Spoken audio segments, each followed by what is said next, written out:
So right here, I have the Aperture MC, which up until now was one of the best lights that you can buy that was super tiny. And then Zhiyun released this Fiveray M20c, which is really close to being the same kind of light, except it's 4 times the power output. I'm actually lighting this talking head using this 20C right there, just bouncing off the wall.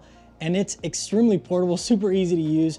I wouldn't necessarily recommend using this light as a key light, but the fact that you can, just with bounce light and you get something soft and pleasing, is kind of incredible. And if you've watched this channel long enough, you know that I value portability more than anything else, especially for run and gun work. So having a light this small and powerful is really beneficial. Zhiyun did send me these lights, but they said I didn't have to make any content with them whatsoever. They just wanted my thoughts on them. But after actually receiving the lights and testing them out, I knew I wanted to make a video on these lights, especially when a product like the MC Pro exists and is more expensive.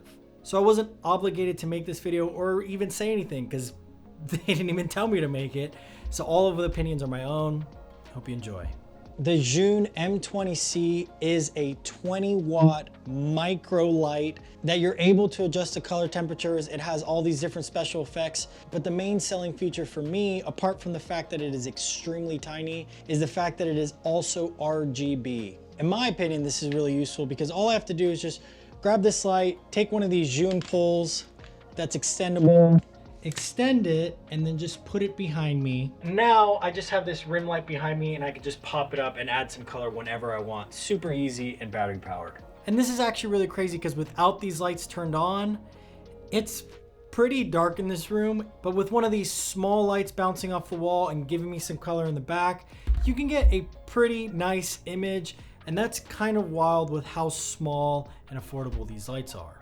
The Aperture MC Pro has been one of my favorite lights to use because I can really put it anywhere. But here are the reasons why the M20C is now replacing all of my Aperture MC lights. The first major one is that it's 4 times the power output than the Aperture MC. I would never be able to get this kind of output to light myself with an Aperture MC, so that's a no-brainer, and it's basically the same size. I was planning on having more reasons, but to be honest, that's the only real reason I need. The Aperture MC, on the other hand, does have certain things that work slightly better, like these magnets on the back. I don't know why they didn't put that on the Zhiyun light.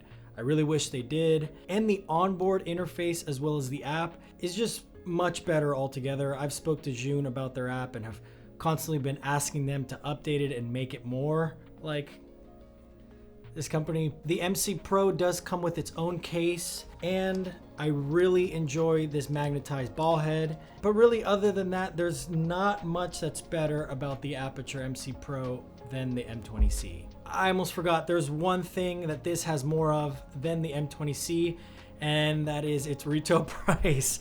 This one's $200 and the M20C is $170. The M20C does have a couple quirks that I want to mention. The first one is the fan noise. It's pretty noticeable and I understand why it's there. It's such a small package. 20 watts of power in something that's the size of my palm is going to generate a lot of heat. Here's the actual fan noise so you can hear it. We're not talking crazy wind turbines, but it is pretty loud.